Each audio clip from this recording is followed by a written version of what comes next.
Halo Sobat Sehat Panti Waluyo, kembali lagi bersama saya Arinda. Bertemu lagi di dalam acara Prognosa, program ngobrol santai bersama Rumah Sakit Panti Waluyo Surakarta. Nah, kali ini spesial karena kita menyambut Hari Lansia di tanggal 29 Mei 2022.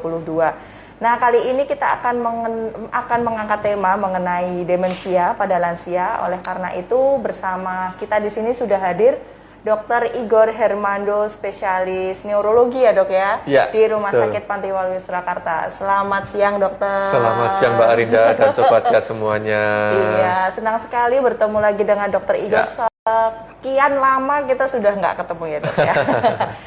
Oke, kita akan tetap mengingatkan Sobat Sehat bahwa kita masih di dalam masa pandemi. Oleh karena itu tetap melakukan protokol kesehatan dengan 5M. Memakai masker, mencuci tangan, menjaga jarak, menjauhi kerumunan, dan mengurangi mobilitas. Dan juga kami informasikan kepada Sobat Sehat bahwa mulai 1 Desember 2021, Rumah Sakit Panti Waluyo sudah bekerja sama dengan BPJS Kesehatan dan menjadi pusat layanan kecelakaan kerja bekerja sama dengan BPJS Ketenagakerjaan. Dan juga buat Sobat Sehat semuanya yang belum memiliki jaminan kesehatan, mari kita manfaatkan layanan kekasih di Rumah Sakit Panti Waluyo Surakarta. Layanan ini merupakan layanan single tarif dengan tarif setara kelas 3, sehingga berobat ke rumah sakit menjadi lebih cepat dan terjangkau. Kami juga mengundang Sobat Sehat semuanya saat ini untuk bisa beratensi melalui kolom komentar, bisa bertanya, ataupun juga bisa berkonsultasi, mumpung di sini ada ahlinya. Dan juga kalau misalnya nih Sobat Sehat terlambat mengikuti IG Live ini, bisa mengunjungi IGTV di @rspantiwaluyo_Surakarta. Juga di YouTube channel kami di RS Panti Waluyo. Jangan lupa untuk like, share, dan subscribe. Oke, kita langsung masuk materi aja ya dok ya. Kita membahas mengenai demensia pada lansia. Nah, demensia itu sebenarnya apa? Lalu bedanya dengan Alzheimer apa? Ataukah juga dengan pikun itu sama dok? Terima kasih Mbak Arinda. Jadi di kalangan medis, demensia itu sebuah nama diagnosis, khususnya itu di bagian penyakit saraf. Masyarakat awam biasanya menyebutnya sebagai pikun. Itu hal yang sama.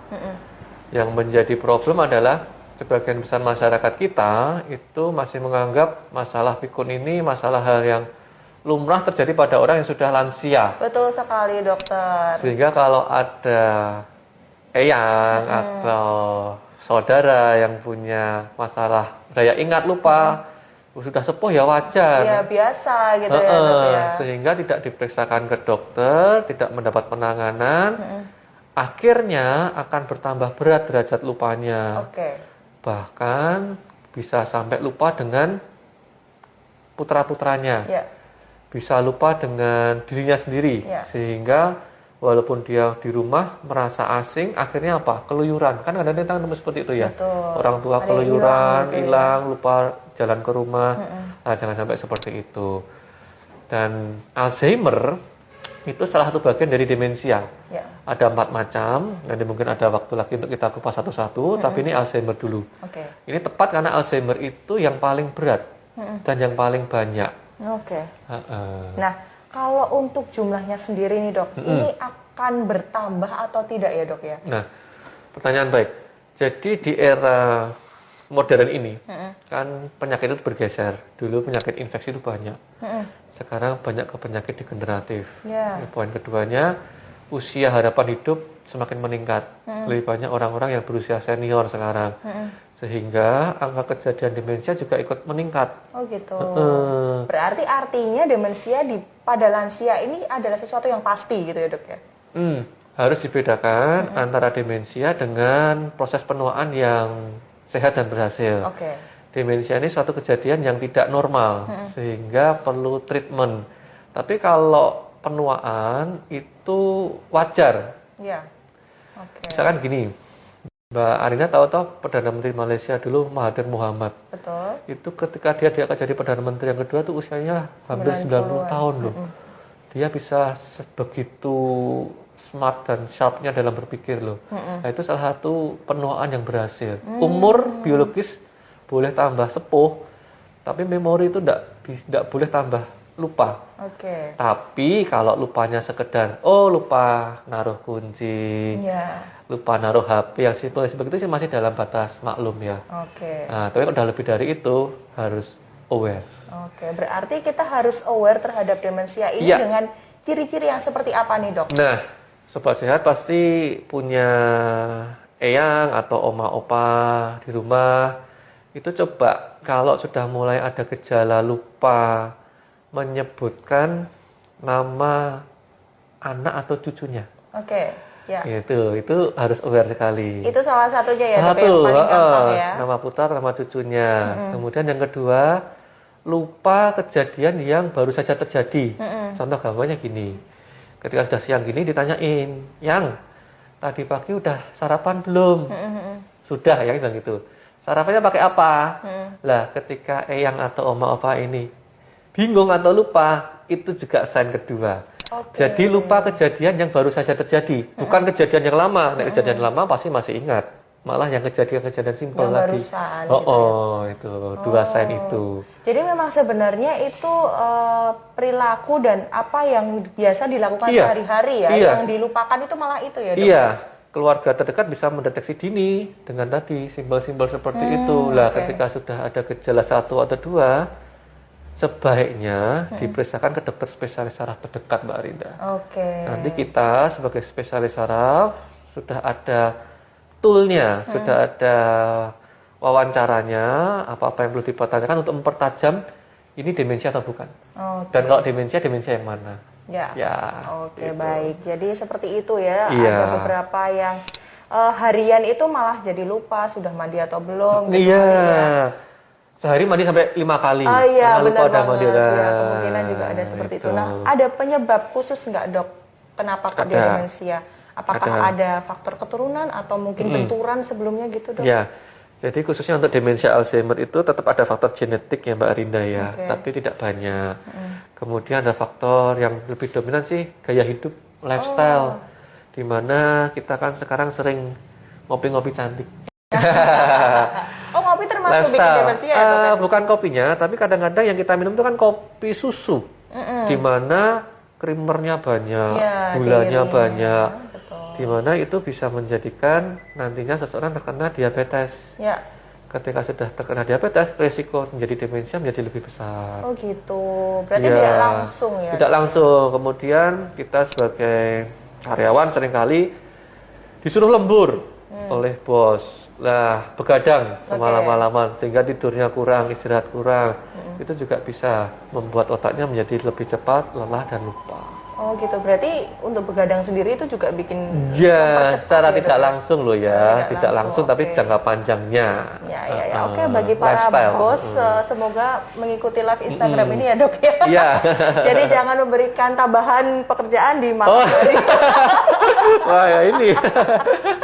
Harus pintar manajemen waktunya. Betul. Manajemen waktunya. Mungkin kadang-kadang pekerjaannya harusnya sudah bisa dilaksanakan pas sore hari, tapi dianya menunda waktu. Betul, itu juga bisa gitu. Nah, tadi deteksi dini di rumah seperti itu ya, Dok ya, lebih gampang gitu ya. Maksudnya dengan hariannya seperti apa, apakah dia ada kelupaan begitu. Nah, apakah hanya lanjut usia, Dok, yang berisiko? Ini kan kita ngomongin lansia. Nah, kalau lansia ada kemungkinan ke sana lebih besar. Tapi kalau yang muda gimana nih, Dok? Yang muda pun berisiko. Jadi demensia dini itu biasanya terjadi pada pasien-pasien yang punya riwayat trauma di kepala. Entah berupa pukulan atau kecelakaan. Jadi itu juga bisa menyebabkan sebagian sel-sel saraf di otak rusak. Jika yang terkena itu sel-sel untuk memori, ya akhirnya pasien menimbulkan gejala sisa menjadi mudah lupa, sulit konsentrasi. Itu bisa. Berarti muda pun juga beresiko. Nah, biasanya di usia berapa sih, Dok, kita harus aware terhadap demensia ini? Dulu kira-kira 5-10 tahun lalu ketika saya masih sekolah, biasanya orang demensia itu pasti 60 tahun ke atas ya, Mbak Rinda ya. Tapi sejak saat ini lebih bergeser ke arah yang muda. Bahkan yang usia 40 tahun ke atas pun sudah mulai melakukan gejala lupa. Jadi ada baiknya aware, baik diri sendiri maupun lingkungan sekitar. Jadi deteksi dininya penting. Jika anak muda atau sudah bekerja, di sini kan setting kantor itu kita seringkali kan teamwork ya. Iya. Misalkan ada teman kita ngerjain tugas, padahal kemarin dia tuh udah ngerjain loh, kok dikerjain lagi? Nah, ada baiknya kita ingatkan, kita tanyakan, kita tanya, loh kan kemarin udah mau kerjain toh, kok sekarang mau kerjain lagi? Oh iya lupa. Lah ini kenapa ini? Apakah hanya karena kurang konsentrasi karena begadang atau karena faktor demensia tadi? Itu. Gitu ya. Nah, ini juga seperti kayak gini dok, kalau kita ketemu sama orang kadang ngomongnya belibet gitu ya dok. Nah, kalau ngomong belibet itu sama dengan ciri-ciri menuju demensia ataukah itu hanya mental block kita aja, jadi kita tuh kayak grogi gitu ketemu sama orang tersebut?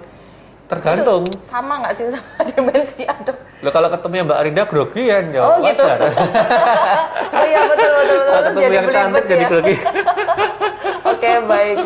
Beda. Jadi kalau belibet itu lebih ke arah ya tadi grogi atau mental block ya. Tapi kalau demensia itu kata kuncinya lebih ke arah lupa kok Mbak. Oke. Lupa dan mengganggu aktivitas sehari-hari. Iya. Itu dua kata kunci itu. Oke, berarti sampai ke kehidupan sehari-hari terganggu ya. Pekerjaannya. Kalau belibet bukan. Ya takutnya saya tuh nanti jadi, aduh saya jangan-jangan demensia nih, soalnya kadang ngomong sama direktur belibet. Beda, itu grogi. Nah, ya.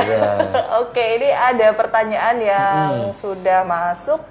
Sebentar, dari Januar Arya, apakah demensia juga bisa dialami anak muda? Kalau bisa gimana cara menanganinya? Nah, menanganinya gimana nih dok? Kalau untuk anak muda nih dok? Ya. Jadi salah satu demensia yang sering terjadi pada anak muda itu namanya demensia pugilistika. Pugilistika itu dari kata hantaman atau benturan. Biasanya mengenai orang-orang muda yang menekuni dunia martial art, tinju, boxing, karate, yang pernah keras gitu ya, yang sering menerima pukulan di kepalanya. Hantaman berturut-turut dalam tempo yang lama itu bisa menyebabkan sel-sel saraf di otak itu tersiksa, tanda kutip tersiksa, sehingga kemampuannya untuk menyerap memori, berkonsentrasi itu menjadi lebih sulit. Nah, itu seringkali pada anak muda atau yang dulu pernah punya riwayat trauma di kepala, misalkan kecelakaan, gegar otak, itu beresiko terkena demensia di kemudian hari. Gitu. Kalau menyangkut lifestyle-nya anak muda gitu, dok, apakah itu nanti juga langsung berdampak? Kalau lifestyle tidak berdampak secara instan, tidak mungkin dalam 1-2 tahun langsung jadi demensia. Biasanya akan butuh waktu 5-10 tahun ke depan. Oh iya, singkat juga sih dok kalau 5-10 tahun. Kita masih produktif, 5 tahun, 10 tahun lagi kita masih kerja. Nah, makanya harus mulai dari hari ini mulai diperbaiki lifestyle-nya, istirahat cukup, manajemen waktu, konsumsi makanan yang gizinya seimbang. Gizinya seimbang ya dok ya. Seimbang. Ini ada pertanyaan yang sudah masuk lagi, bisa digedein kayaknya nggak kelihatan bentar. Ya, dari Arsyala Putri Anisanjaya 1. Izin bertanya dok, bagaimana cara perawatan lansia yang terkena demensia? Nah, yang kedua, apakah demensia bisa menyebabkan kematian? Nah, ini dok. Pertanyaan yang menarik ya, yang aplikatif ini ya. Betul. Terima kasih Mbak Arisya Putri. Saya punya singkatan yang bisa nanti diingat-ingat untuk pedoman kita merawat saudara kita yang kena lansia ya. Singkatannya MESEM Mbak Arina. MESEM, Iya. MESEM itu kan M pertama, kita harus memaksimalkan perhatian ke orang dengan demensia. Jadi jangan diacuhkan. Walaupun mungkin ketika kita ajak komunikasi tidak nyambung, sering diemnya, tapi begitu kita ajak ngobrol, kita bahasa verbal, non verbal, tatapan mata, itu orang yang kena demensia akan merasa care, merasa diuangke, diperhatikan. Mereka juga sebenarnya tahu ya dok. Tahu. Diperhatikan. Jadi kita harus memaksimalkan perhatian selagi masih bisa. Yang huruf kedua kan ekspresi kita Mbak Arinda. Jadi walaupun kita habis pulang kerja capek, stres di tempat kerja, begitu ketemu yang kita, oma opa kita yang kena demensia, usahakan selalu smile, senyum, jangan diperemuti apalagi dimarahin, kasihan.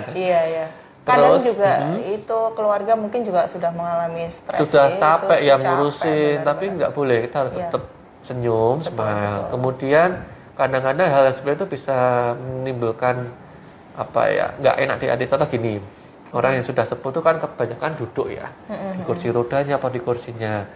Terus keluarga yang masih muda itu cucunya mungkin datang. Nah, cobalah ngobrolnya tidak sambil berdiri.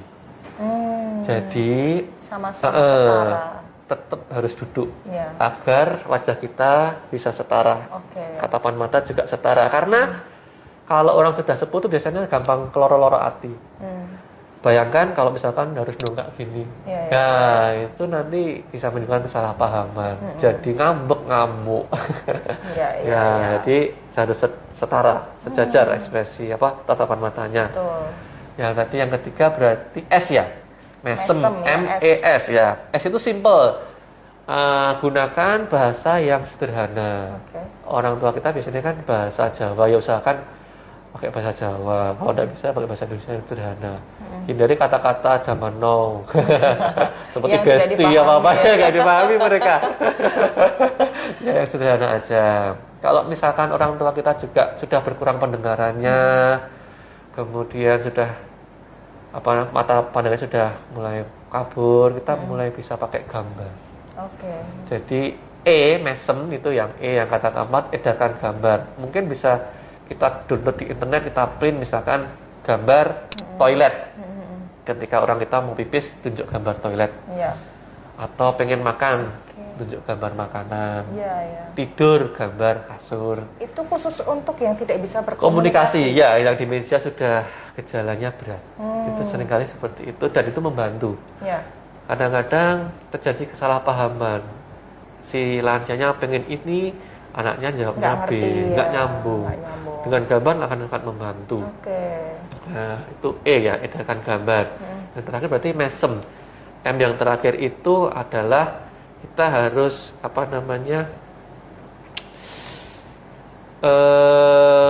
membuat suasana di dalam rumah itu menjadi hangat dan rileks gitu. Kalau misalkan ada sesuatu yang konflik atau emosi, jangan dihadirkan di depan eyang atau oma kita yang dengan demensia.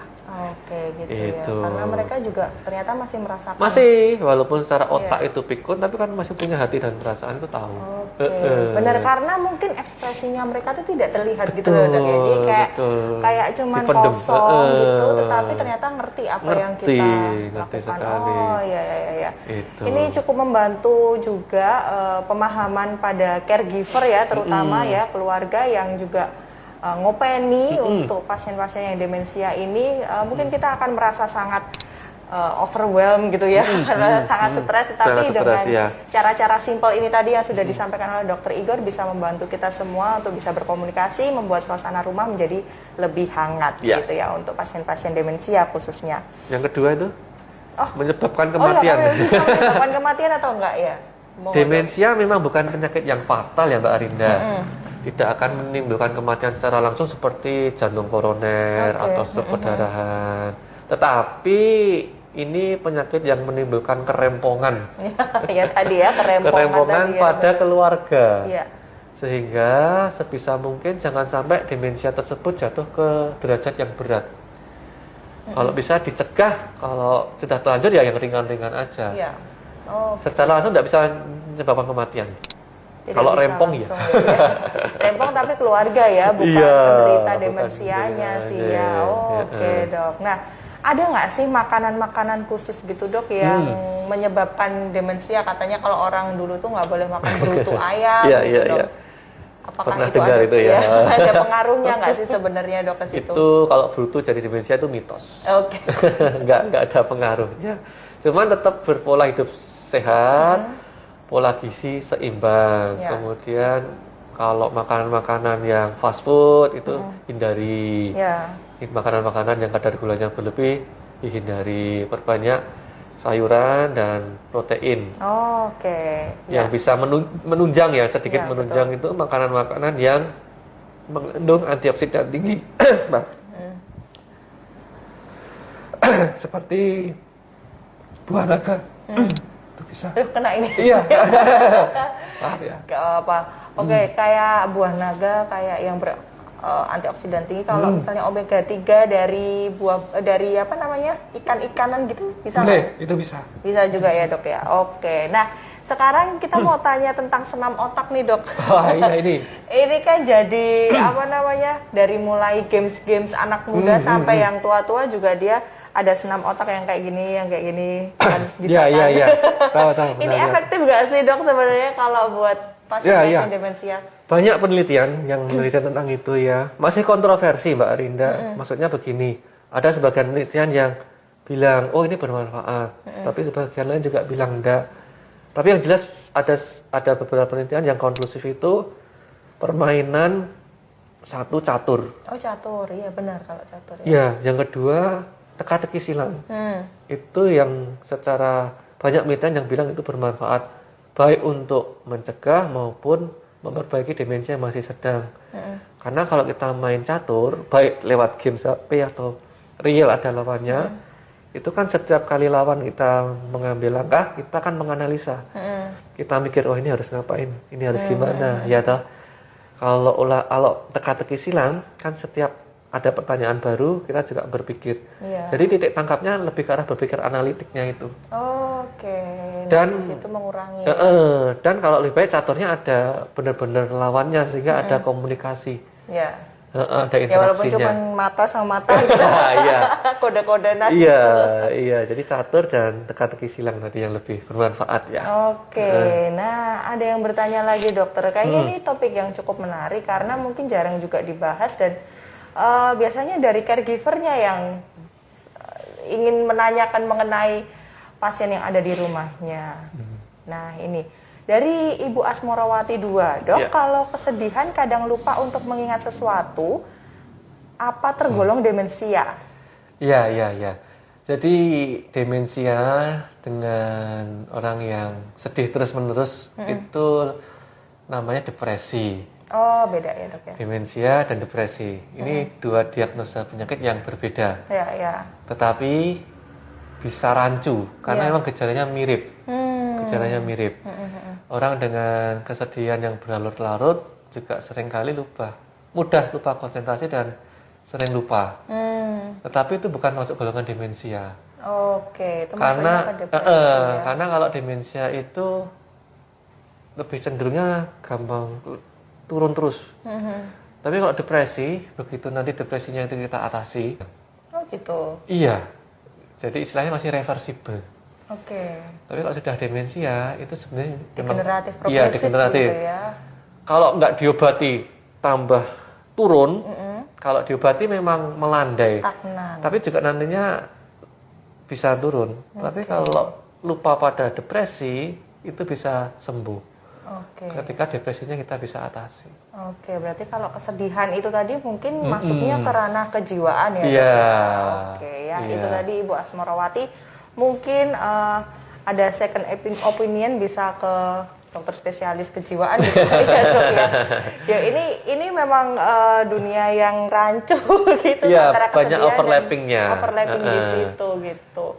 Nah ini ada pertanyaan lagi dari Karen_Anggi. Adakah kebiasaan yang bisa dilatih sejak muda supaya mencegah demensia saat usia tua ataupun kebiasaan yang bisa memicu demensia? Ini Mbak Enggi ini ya? Iya Mbak Anggi betul. Kebiasaan yang dilatih sejak muda, tentu ada. Tadi udah tas singgung, daripada main game Mobile Legend atau mending download game catur TTS atau beli buku teka-teki silang, itu bisa dilatih sejak dini. Ya silakan Mbak Anggi. TTS-nya jangan lupa dibeli di belakang Sriwedari itu. Kemudian kebiasaan-kebiasaan ini mungkin Mbak Anggi kan sering kerja shift ya. Iya. Itu juga harus pintar-pintar manajemen waktunya itu. Kurangi kebiasaan begadangnya. Iya. Kurangi kebiasaan makan makanan yang kurang sehat. Sehingga nanti ketika kita sudah bertambah usia, kita menua secara berhasil dan sehat. Amin. Banyak kok contohnya yang itu. Ya. Kebiasaan yang memicu demensia, ya tadi kebiasaan makan makanan junk food. kebiasaan begadang. Jadi lifestyle itu juga berperan bahkan lebih dominan dibanding genetiknya. Oke, berarti modifikasi lifestyle itu ya, itu penting harus sejak dini. Dilakukan. Sejak dini. Itu sebenarnya untuk semua aspek kesehatan tuh harus itu ya, modifikasi lifestyle. Oh ya, terakhir rokok. Oh, rokok, oke. Bisa percaya Mbak Enggi nggak mungkin ngerokok. Tapi bisa jadi perokok pasif. Iya, perokok pasif betul. Nah, pilih-pilih lingkungan. Ya. Kalau ada yang rokok, ada baiknya mulai agak jaga jarak. Oke. Kalau perokok pasif sebenarnya lebih bahaya. Lebih bahaya ya, karena dia tidak terbiasa terpapar terus terpapar gitu ya dok ya. Perokok pasif lebih bahaya. Baik, itu tadi ya Mbak Karen Anggi. Semoga menjawab. Ada pertanyaan lagi dari Sobat Sehat? Oke dok, nah yang terakhir nih dok, untuk tips mengatasi demensia dari Dokter Igor apa ini dok? Yang singkat, padat, dan jelas ya. Oh ya. Untuk Sobat Sehat ya, yang sedang melihat live IG ini, pertama manajemen stresnya. Kita hidup di zaman modern ini yang menuntut semua serba cepat. Betul. Semua harus cepat, ya, tapi tetap istirahat harus cukup, pola gizinya harus seimbang. Ya. Kemudian hindari rokok, itu sangat penting sekali, baik rokok aktif maupun rokok pasif. Yang terakhir, cobalah untuk melakukan tadi setiap hari teka-teki silang atau sempatkan bermain game catur. Oke, gitu ya dok ya.